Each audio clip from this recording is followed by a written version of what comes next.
Hi guys, welcome to my very first storytime video. And today in my storytime video I'm going to be talking about the time me and my family took a family vacation, and it did not go very well from the start. So yeah, thank you for clicking on this video, and don't forget to like and subscribe. Thanks. So the story begins on January, let's say 23rd of 2015. So me and my boyfriend thought it'd be nice to plan my mom a birthday trip to Lake Tahoe, and of course like my sister and her boyfriend were like, we were all going in on this trip to Tahoe. And so basically we just wanted to do something nice for our mom. And we all like to go snowboarding and skiing, which my sister's husband and my boyfriend had never been, but we were basically going to just teach them. We wanted to go do something fun. And we live about 4.5 hours from Lake Tahoe, so it was going to have to be like quite a drive anyways, but we were willing to do it because none of us had ever been to Lake Tahoe, so it was going to be fun. And so basically the morning of, we're going to say the 23rd comes around, and this is I believe a Friday. No, this is a Saturday. And so basically I wake up and I call my boyfriend and I'm like, okay, wake up, you need to get up, like you need to pack and get ready so we can go. And he tells me that his car had been stolen. And I thought he was like joking around with me, I don't know, just messing with me. And no, he was not kidding. So his car had gotten stolen, and so basically, yeah, with the car he had, you could pretty much use any key and it would turn on because it was stick, so you would just have to like push it. Or honestly, any key would probably turn it on. And so I guess he had went outside to come meet me at my grandma's house, and he saw people taking his car. So basically he was trying to get his car back, and someone's obviously stealing it.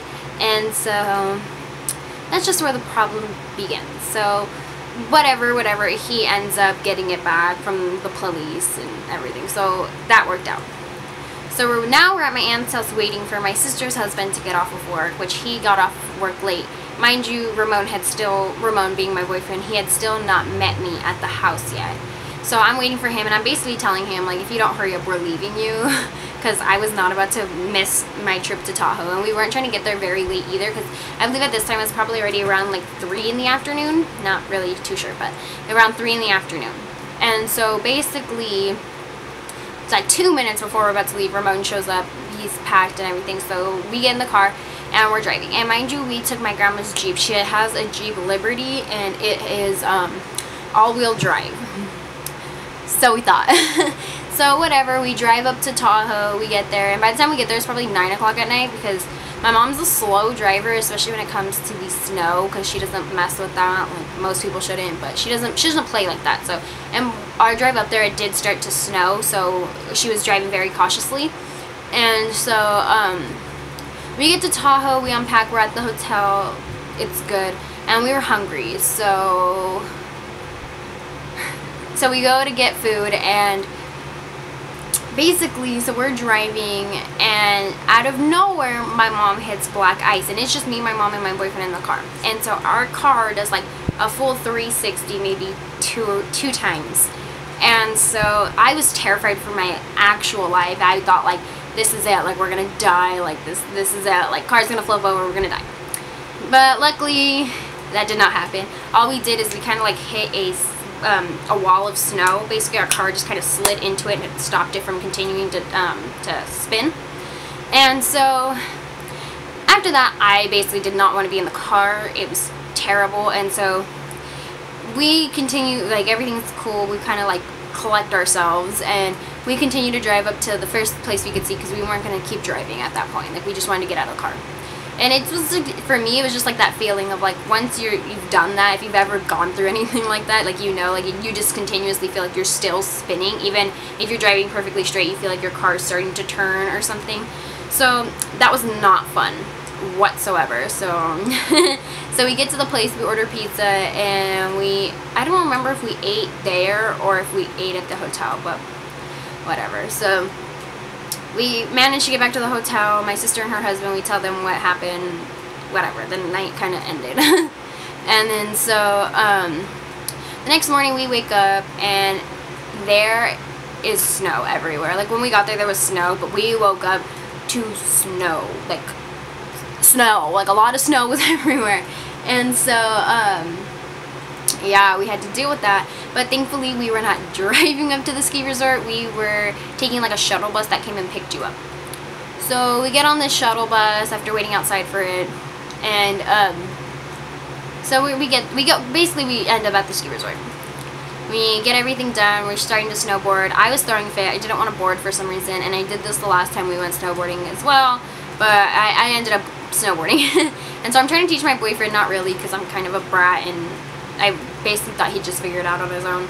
And so we're like going on like the baby lift kind of. It just like probably takes you like 4 feet off the air, if that, maybe more, I'm not really sure.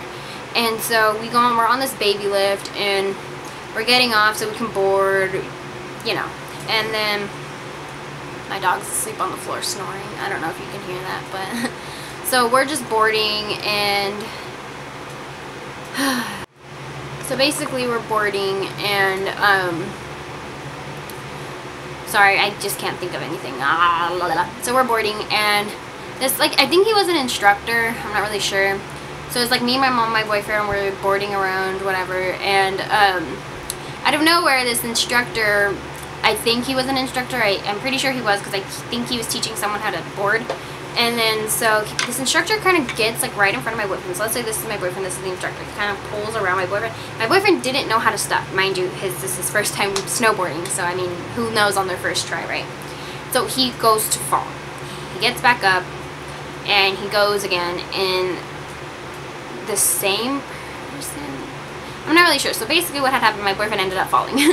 And he fell on the snow, and he started screaming, like telling me to like unhook his boots from his binding so he can like get up, because obviously you're in a snowboard, it's very hard to get up. If you've ever fallen, you know. And so basically he's screaming, and I was like, dude, like get up, like it's not that bad, like get up. And he starts screaming like, I think I dislocated my shoulder. And I was like, you're lying, like you're lying, like you're not gonna ruin this trip, you're lying.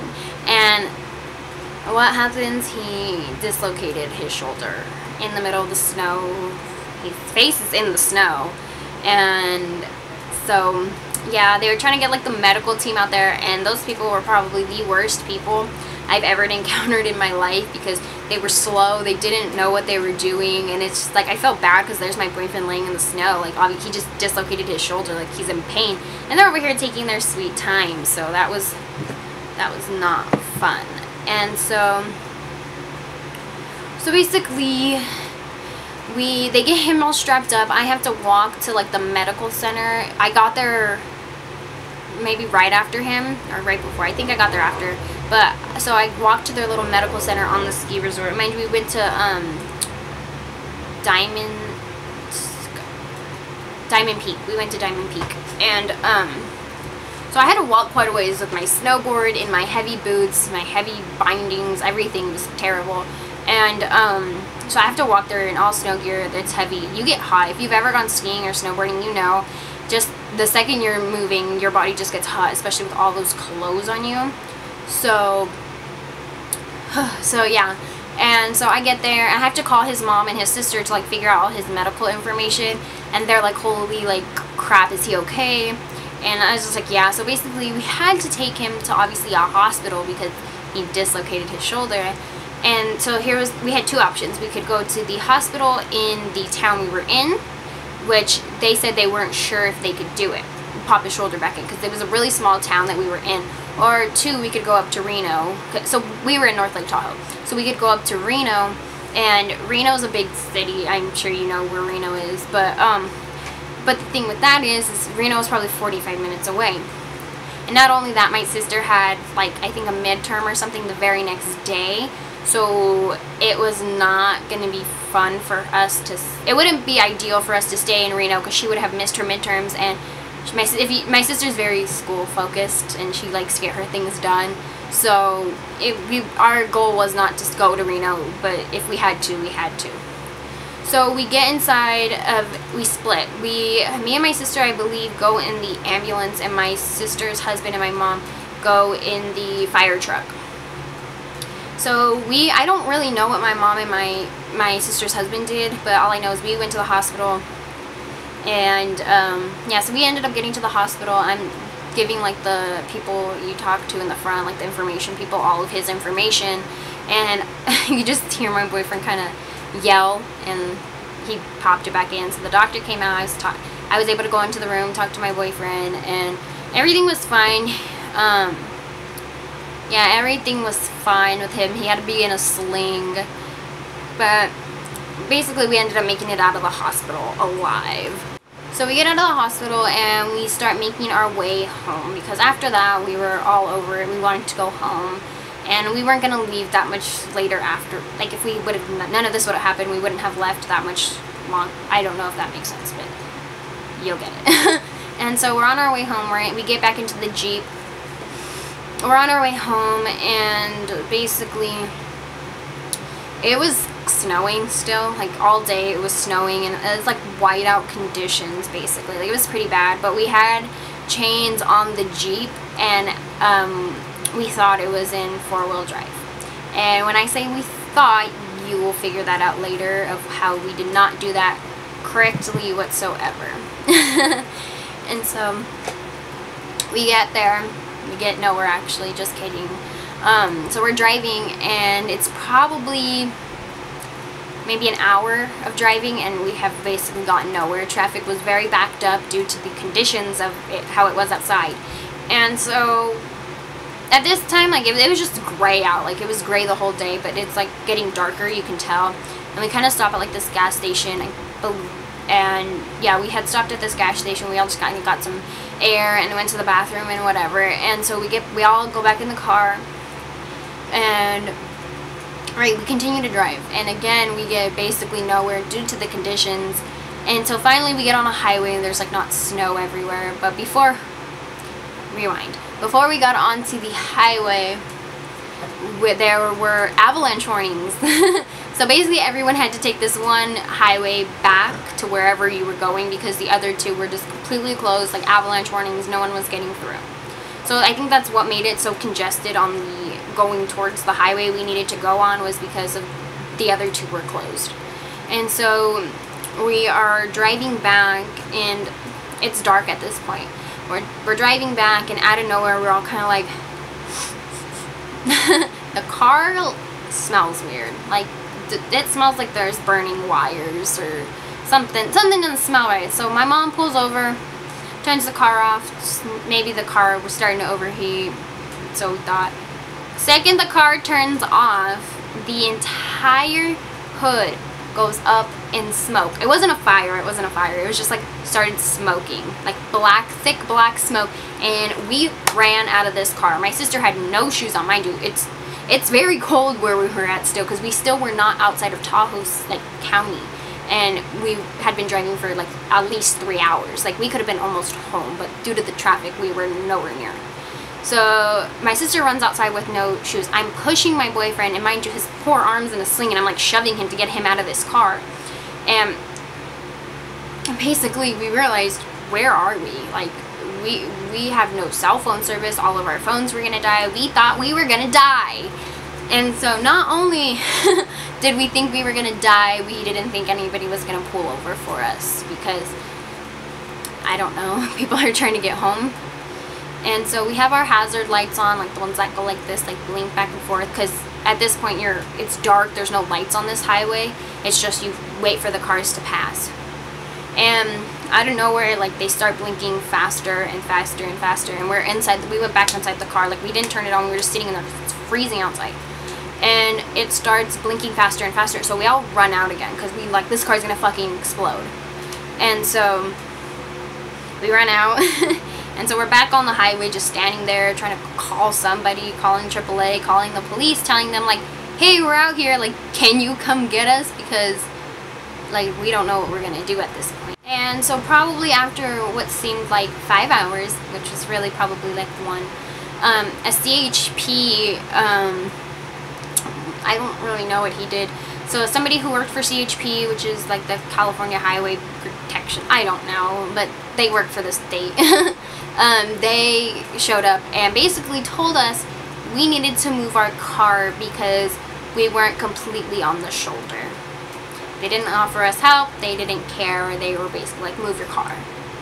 So, which pissed us all off because we're kind of like, are you kidding me? Like, we're stranded out here and you don't really care.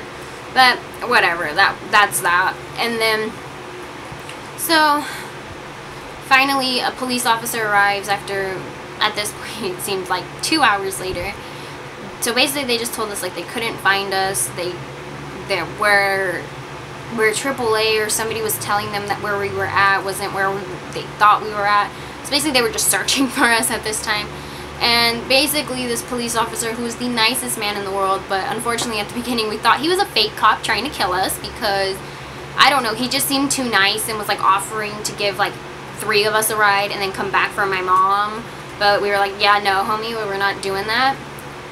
I don't know, so basically we thought he was a fake cop. And I mean, how could you blame us? Like, we were stranded in the middle of nowhere, and basically at that point only like 2 people had pulled over for us, and this poor couple like was letting me and my sister sit in their car to get warm because in the middle of actual nowhere. And so the police officer, I don't want to get him in trouble, and I don't even know his name, but thank you to that man. He basically brought us all, he fit us all into his car. He told us not to tell anybody, so don't tell nobody. But he fit us all in his car. Like, he had, like, the SUV ones. And, he brought us down to the next town. Which then AAA came and towed the Jeep back to that next town. But the thing with that is we weren't able to just hook up and leave. Since there was so many of us, well, there was 4 of us, that you can't fit that many people in a standard tow truck. So we had to wait and wait and wait for what seemed like another 2 hours for the big AAA truck to come get us. And so while waiting for that, the police officer did stay with us. We were sitting at a gas station inside. While the police officer did wait with us, it was just kind of like, I don't know, we wanted to go home. At this point, it's probably like 10 o'clock at night, and we left in like 3 in the afternoon. So you have to imagine, what's that, 7 hours of trying to get home. And so we finally, after like 2 hours of sitting at that gas station, the big tow truck comes, we get in there, and he's driving like an actual psychopath. Like, he's like, oh, look at these potholes, and like we're like sliding off the road. Like, if I didn't think we were gonna die standing in the middle of nowhere, this would have been my time. Like, that, I really thought, like, this is it, here's the end. Like, this trip was not meant to happen. And yeah, so we so he had to go and get another car, which took him an actual, you okay? But basically we had to wait for him to come get this other car, hook it up to that one as well. And after what seemed like another 2 hours of having this man hook that other car up, moving our car, it just was a long night at this point. It's probably midnight already. And finally we get home, and it's 4 in the morning. We get dropped off at my grandma's house. We leave my grandma her car we basically destroyed. And so yeah, we got to my aunt's house and we just fall asleep because we were tired and couldn't even shower. I couldn't shower, and I was just so tired and over it that was that. And yeah, but basically, so what had happened is, the reason this happened to the car was because since we thought the car was 4-wheel drive, so if you've ever seen a car with 4-wheel drive, it has like another, like, if you know the emergency brake, that's like a small one that looks like that. And I guess you're supposed to reverse the car until you hear like a locking noise, which like locks in that 4-wheel drive. That will give you that traction that you need. Sorry. It'll give you that traction that you need. And basically we didn't know that. My mom didn't know that, so she figured you just pull it up and the 4-wheel drive is engaged. And that isn't what happened, obviously. So yeah, please comment, like, and subscribe, and let me know if you guys want more story times, because I have a few to tell. Alright, I'll see you guys on Saturday. Thank you.